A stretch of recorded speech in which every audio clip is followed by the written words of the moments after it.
నమస్తే. ప్రస్తుతం మనతో పాటు సీనియర్ జర్నలిస్ట్ భరద్వాజ్ ఉన్నారు. ఆయనతో మాట్లాడదాం. నమస్తే సార్. నమస్తే. సార్, ఎస్ఎల్బిసి టన్నెల్లో 8 మంది చిక్కుకున్నారు అని చెప్పేసి ఆల్రెడీ మాట్లాడుకున్నాం. కానీ ఇందులో ఆల్రెడీ జయప్రకాష్ నారాయణ వచ్చి అందులో చనిపోయారు వాళ్ళు బయట తీయడమే అని చెప్పేసి ఒక వీడియో కూడా బయటకు వచ్చింది ఏఎన్ఐతో మాట్లాడుతూ. కానీ ఇప్పుడు హరీష్ రావు వెళ్ళి ఆయన నేతలు బీఆర్ఎస్ నేతలు కూడా వెళ్ళారు, అక్కడ అడ్డుకున్నారు, టన్నెల్ దగ్గరికి వెళ్ళనివ్వట్లేదు అని చెప్పేసి అంటున్నారు.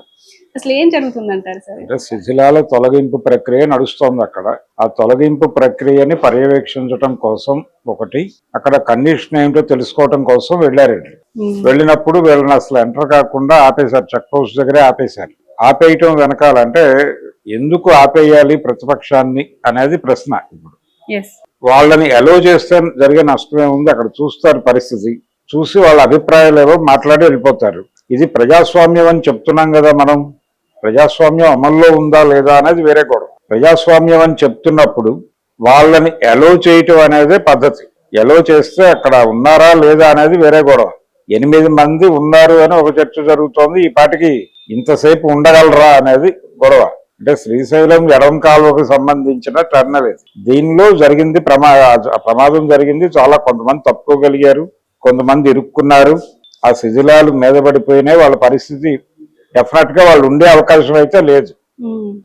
ఊపిరి ఆడక మాత్రమే కాదు, ఇంతసేపు ఆ సఫికేషన్ లో ఉండటం అనేది కుదిరే పని కాదు. అందుకని శిథిలాలు తొలగింపు తర్వాత వాళ్ళు సజీవంగా బయటకు వస్తారు అనేటువంటి నమ్మకం అయితే ఎవరిలోనూ లేదు.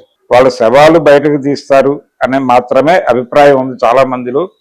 అదే మాట్లాడుతున్నారు. ఒకవేళ అది నిజం కాక వాళ్ళు సజీవంగా బయటకు వస్తే అది అదృష్టమే. ఇటువంటి కండిషన్ లో మీరు చేస్తున్న సహాయక కార్యక్రమాలు, జరిగినటువంటి నష్టం సహజంగా జరిగి ఉంటే ఎందుకు జరిగింది అనే దానికి సంబంధించి మీరు ఒక నెరేటివ్ ప్రపంచానికి ఇచ్చారు. ఆ నెరేటివ్ విషయంలో మీరు కాన్ఫిడెంట్ గా ఉంటే ఎవరు వచ్చి చూస్తే ఏముంది, ఎవరినైనా అలో చేయొచ్చు. వాళ్ళు ఈ దేశ పౌరులే కదా. హరీష్ రావు వాళ్ళు వెళ్ళి పరిశీలించాల్సినటువంటి బాధ్యత ఉంది కదా వాళ్ళకి. ప్రతిపక్షంగా జరిగినటువంటి నష్టం పైగా ఆయన నీటిపారుదల శాఖ మంత్రిగా చేశాడు. అందుకని ఆ బాధ్యతతో ఆయన వెళ్ళాడు. ఎందుకు ఎలో చేయలేదు అనేది ప్రశ్న. అంటే చూసి వాళ్ళు బయటకు వచ్చి విమర్శిస్తారనా? విమర్శను ఆహ్వానించడమే కదా ప్రజాస్వామ్యం. వాళ్ళు విమర్శిస్తారు, ఆ విమర్శల్లో తప్పు ఉంటే మీరు కరెక్ట్ చేయండి. ఒక చర్చ జరగాలి కదా. ఈ చర్చ జరగడం ద్వారా ప్రపంచానికి అక్కడ ఏం జరుగుతుందో అర్థమవుతుంది. మీరు అరెస్ట్ చేయటం వలన, వాళ్ళని ఆపేయటం వలన వాళ్ళు ధర్నా మొదలు పెట్టారు. ఇప్పుడు అక్కడ ఆ ధర్నా మొదలు పెట్టాల్సినటువంటి పరిస్థితి ఉండేది కాదు కదా. మీరు అలో చేసుంటే అక్కడ చూసి బయటకు వచ్చి మీడియాతో మాట్లాడి వెళ్ళిపోయేవాడు. ఇప్పుడు రకరకాల విషయాలు మాట్లాడుతున్నాడు ఆయన హరీష్ రావు. ప్రభుత్వాన్ని టార్గెట్ చేస్తూ నీటిపారుదల ప్రాజెక్టులకు సంబంధించి ఎక్కడా కూడా ఈ ప్రభుత్వం సిన్సియర్ గా పనిచేయటం లేదు, ప్రతిదాన్ని ప్రాబ్లం చేస్తోంది, కాంప్లికేటెడ్ చేస్తోంది, కాబట్టి చిత్తశుద్ధి లేకుండా ప్రవర్తిస్తోంది రేవంత్ రెడ్డి ప్రభుత్వం అని మాట్లాడుతున్నాడు ఆయన. అలాగే ఒక్కొక్క ప్రాజెక్ట్ ని నిర్వీర్యం చేస్తున్నారు అని చెప్తున్నాడు. ఇన్ని విమర్శలు ఆయన అప్పుడు మాట్లాడి ఉండేవాడు కాదు ఎలా చేసుంటే. ఆ ఇన్సిడెంట్, ఆ సంఘటన వరకు పరిమితమై జరుగుతున్నటువంటి సహాయ కార్యక్రమాలని మేము చూసాము, కష్టపడుతున్నారు, కానీ ఇంకా ఇలా కష్టపడితే బాగుంటుంది, ప్రభుత్వం వాళ్ళకి ఇంకా సపోర్ట్ ఇవ్వాలి, ఇలాంటివి మాట్లాడేవాడు. అయిపోయేది అక్కడితో. అయ్యా మేము చేయగలిగింది చేస్తున్నాము అంటే సరిపోతుంది. కానీ ఇప్పుడు ప్రజాస్వామ్యం కండిషన్ ఏమైందంటే, ఎవరైనా అసెంబ్లీలో మీరు ఈ పని ఎందుకు చేయలేదు అని కనుక అడిగితే ఆ పని చేయలేకపోవడానికి కారణాలు చెప్పడం మానేసి మీ హయాంలో మీరు చేసింది ఏమిటి అని మాట్లాడుతున్నారు. ప్రశ్నకి ప్రశ్నతో ఎదుర్కోవటం, ప్రశ్నని ప్రశ్నతో ఎదుర్కోవటం అనేది ఒక ప్రోగ్రామ్ గా మారిపోయింది. కానీ డిస్కషన్ జరగట్లా, చర్చకి అవకాశం ఇవ్వట్లేదు. ఇవ్వకుండా ఎక్కడ ఏ రోడ్డు అయినా మూసేయడానికి ట్రై చేస్తున్నారు.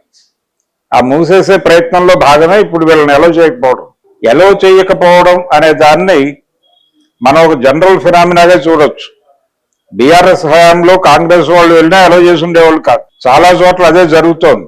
ఏపీలో జరుగుతున్నటువంటి వ్యవహారాల్లో కూడా ప్రతిపక్షం ఎక్కడైనా అబ్జర్వేషన్కి వెళ్తే వాళ్ళని ఆహ్వానించాలి. వీళ్ళు అఖిల పక్షాన్ని తీసుకెళ్లి అక్కడ జరిగిన పరిస్థితులు ఏంటో వివరించాలి.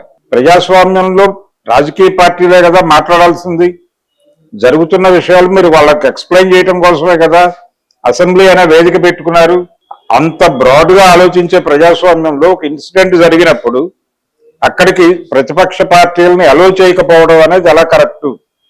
వాళ్ళని అలో చేయటం మాత్రమే కాదు, వాళ్ళని దగ్గరుండి తీసుకెళ్లి చూపించాల్సిన బాధ్యత ఉంది వాళ్ళకి, అధికార పార్టీకి. అయ్యా జరిగిన నష్టం ఇది, ఈ కారణం చేత జరిగింది, ఇదిగో దానికి రీజన్స్ ఇవి, ఇదిగో మేము చేస్తున్న కార్యక్రమాలు ఇవి, దీనిలో ఏదైనా మీకు మీ దగ్గర అడ్వైజర్స్ ఉంటే మాకు ఇవ్వండి, వాటిని ఫాలో అవుతాం అంటే ఎంత డెమోక్రటిక్ గా ఉంటుంది. అలా ఎందుకు వ్యవహరించట్లేదు?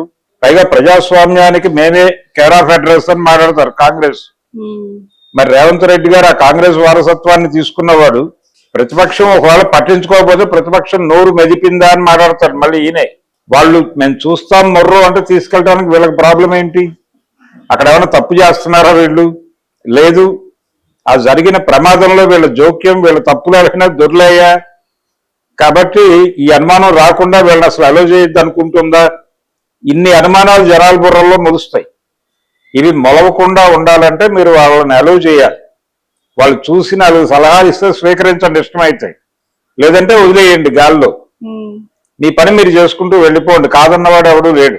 మిమ్మల్ని ఇబ్బంది పెడితే, లేదు అక్కడ స్టాఫ్ని ఇబ్బంది పెడితే నేరుగా ఒక కేసు బుక్ చేసి వాళ్ళని విధి నిర్వహణలో ఉన్న ఉద్యోగుల్ని ఇబ్బంది పెట్టారు అని ఒక సెక్షన్ పెట్టి లోపల వేసేయచ్చు. అది నాన్ బెయిలబుల్ కేసు, చాలా రోజులు ఉంటారు లోపల. ఆ పని చేయకుండా అసలు అడ్డుకోవడం ఏమిటి? దగ్గరికి వెళ్లకుండా వాళ్ళు ధర్నా చేసి ఇప్పుడు ఇష్టం వచ్చినట్టు మాట్లాడుతున్నారు ప్రభుత్వాన్ని. ప్రభుత్వం మీద విమర్శలు చేయించటమే మీ ఉద్దేశం అయితే అక్కడికి వెళితే జనరల్ టాపిక్ మాట్లాడేవాళ్ళు కాదు, వాళ్ళు అక్కడ వరకు కన్ఫర్మ్ అయ్యేవాళ్ళు, ఆ ఇన్సిడెంట్ వరకు మాత్రమే పరిమితమై మాట్లాడేవాళ్ళు. ఇప్పుడు మీరు ఆపేయటం వలన వాళ్ళు ధర్నా చేస్తూ స్ట్రైట్ లో జరుగుతున్న అన్ని విషయాల గురించి రివ్యూ చేస్తున్నారు. అందుకని రేవంత్ రెడ్డి గారు ప్రజాస్వామికంగా వ్యవహరించి బీఆర్ఎస్ వాళ్ళని అలో చేస్తుంటే బాగుండేది హరీష్ రావు వండుకొని. పైగా ఆయన మాజీ నీటిపారుదల శాఖ మంత్రి హోదాలో వెళ్ళాడు అక్కడికి, అందుకని ఆయన్ని డెఫినెట్ గా అలో చేసి ఉండాల్సింది. కానీ సార్ అంటే నీటిపారుదల శాఖ వర్క్ చేశారు కాబట్టి ఆయన మంత్రిగా, కానీ ఏమంటున్నారంటే ఆయన టైంలో ఏం చేయలేరు, దాన్ని అలాగే వదిలేశారు, వదిలేయడం వల్లనే ఇప్పుడు మళ్ళీ స్టార్ట్ చేసరికి ఇలాంటి అఘాయిత్యాలు జరిగాయి అంటున్నారు. ఇదే అంటే మీ హయాంలో మీరు చేసింది ఏమిటి? ఇప్పుడు ఈ ప్రమాదం గురించి ఎవరైనా అడిగితే గత ప్రభుత్వం మీదకి నెట్టేయటం అనేది ఒక ప్రోగ్రామ్ గా మారిపోయింది. ప్రతి ఏ విషయమైనా సరే గత ప్రభుత్వం అనేస్తే సరిపోతుంది. ఇది ఎలా తయారైందంటే, ఒకసారి పుష్కరాల టైంలో పుష్కరాలకి నీళ్లు రాలేదు, ఇంకా నదిలోకి నీళ్లు రాలేదు ఏమిటండి అని ఒక విలేకరు ఒక మంత్రి గారిని అడిగితే గత ప్రభుత్వ హయాంలో జరిగిన లోపాలు అని మొదలుపెట్టాడు ఆయన. అంటే గత ప్రభుత్వం ఏమైనా నీళ్లన్నీ తోడుకెళ్ళి వాళ్ళ పార్టీ ఆఫీసులో పెట్టుకుందా అని అడిగాడు యువతల నుంచి రిపోర్టర్. అడిగితే ఆయన సమాధానం చెప్పకుండా కోపగించుకుని వెళ్ళిపోయాడు. అలా తయారైంది రాజకీయ వ్యవస్థ. అందుకని ఇప్పుడు చేయాల్సింది అవతల వాళ్ళ మీద నెపం వేయటం కాదు. ఇన్సిడెంట్ జరిగింది మీ ప్రభుత్వ హయాంలో కాబట్టి ఎందుకు జరిగింది అని ప్రపంచానికి చెప్పండి. జరిగినటువంటి పని తర్వాత అక్కడ మీరు తీసుకుంటున్నటువంటి మెజర్స్ ఏమిటి, యాక్టివిటీ ఏమిటి అనేది చెప్పండి. అది వాళ్ళకి వివరించండి. ప్రధాన ప్రతిపక్షంగా ఉన్నారు వాళ్ళు సభలో, కాబట్టి వాళ్ళని మీరే తీసుకెళ్ళి అన్ని రాజకీయ పార్టీలను తీసుకెళ్ళాలి. అఖిల పక్షాలను ఎందుకు తీసుకెళ్తుంది ప్రభుత్వం? అక్కడ వీళ్ళు చేస్తున్న పని, జరిగిన నష్టం వాళ్ళకి అర్థం కావడానికి. వాళ్ళు అర్థం చేసుకుంటే సలహాలు ఇస్తారు, ప్రజల్లోకి వెళ్ళి మాట్లాడతారు. ప్రజల నుంచి ఏదైనా సహకారం కావాలంటే వాళ్ళు ఏర్పాటు చేస్తారు. అందుకని అఖిల పక్షాలను తీసుకెళ్తారు. ఏదైనా పెద్ద ప్రమాదం జరిగినప్పుడు గతంలో జరిగేది, ఇప్పుడు జరగడం లేదు. ఇప్పుడు మేము చూడటానికి వెళ్తున్నామని అలౌ చేయట్లేదు. ఇప్పుడు జలయజ్ఞం జరుగుతున్న టైంలో వైఎస్ రాజశేఖర రెడ్డి గారు ప్రతిపక్షం అంతా కలిసి ఒక టీమ్ గా వస్తే నేనే వెహికల్ అరేంజ్ చేసి ప్రతి ప్రాజెక్టు దగ్గరికి తీసుకెళ్లి జరుగుతున్న పనులు చూపిస్తాను. అలా కొంతమంది ఒక టీమ్ గా ఏర్పడ్డారు. ఆ టీం తీసుకెళ్లి ప్రతి నెల 2 నెలలకో ఒకసారి తీసుకెళ్లి జరుగుతున్నటువంటి ప్రాజెక్టులు, పని జరుగుతున్నటువంటి తీరు వాళ్ళకి అర్థమయ్యేలా చూపించి తీసుకొచ్చేవాళ్ళు. వాళ్ళు ఇక్కడికి వచ్చి ఒక్కోసారి ప్రెస్ మీట్లు పెట్టి కూడా మాట్లాడేవాళ్ళు. జరుగుతున్న పనుల్లో కొంచెం తప్పులు జరుగుతున్నాయి, ఇలాంటివి మాట్లాడేవారు. కానీ ప్రతిపక్షం కళ్ళు మూసి ప్రాజెక్టులు నడపడం ఏంటి మీరు?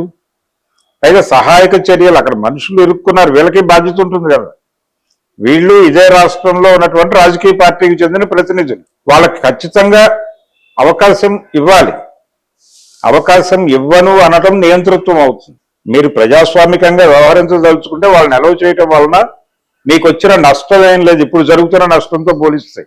ఓకే. అది అర్థం చేసుకోవాలి. అది అర్థం చేసుకోకుండా మీ హయాంలోనే జరిగింది ఈ తప్పులన్నీ, మీరు సరిగా పరిపాలించకపోవడం వలన ఇప్పుడు ఈ టన్నెల్ కూలింది, ఈ నష్టానికి కారణం ఈ 8 మంది కాదు, ఇంతకుముందు గాయాల పాలైన వాళ్ళ పరిస్థితి ఏంటి, ఈ మరణాలన్నిటికీ మీరే కారణం అని చెప్పేసి ఒక శ్వేతపత్రం విడుదల చేయమనంటే వాళ్ళ వల్ల కాదు, ఆ పని చేయరు. ప్రజాస్వామ్యం మీద గౌరవం ఉంటే ప్రతిపక్షాల విమర్శలకి, ప్రతిపక్షాలు ఇచ్చే అడ్వైజర్స్ కి ఖచ్చితంగా తల వంచి వినాల్సినటువంటి అవసరం ప్రభుత్వానికి ఉంటుంది. బుల్డోజ్ చేసుకుంటూ వెళ్ళటం అనేది ప్రజాస్వామిక మెథడ్ కాదు, అది నియంతృత్వం తాలూకా లక్షణం. ఆ లక్షణం పాలక వర్గాల్లోకి రాగానే ప్రతి పార్టీకి వచ్చేస్తుంది ఆ జబ్బు. ప్రస్తుతం కాంగ్రెస్ పార్టీకి ఆ జబ్బు సోకి ఉంది. ఇదే కాంగ్రెస్ పార్టీ మళ్ళీ కేంద్ర ప్రభుత్వంతో మాట్లాడేటప్పుడు మీరు చేసే బలానా యాక్టివిటీకి మమ్మల్ని తీసుకెళ్లేదు, చూపించలేదని మాట్లాడతారు. ఇక్కడికి వచ్చేసరికి చూస్తామన్న వాళ్ళేమో తీసుకెళ్లి పక్కన కూర్చోబెట్టారు, వాళ్ళు ధర్నా చేస్తున్నారు ఇప్పుడు. అందుకని వ్యవహార శైలి బాలేదు, ప్రజాస్వామికంగా లేదు. ప్రజాస్వామ్యంలో ఇలాంటివి జరగడం తప్పు. ప్రజాస్వామ్య పరిరక్షణ కోసం ప్రజలు నడుము కడితే ఇలాంటివన్నీ పట్టించుకుని రేపు పొద్దున మీ పార్టీని ఓడించే ప్రమాదం ఉంటుంది.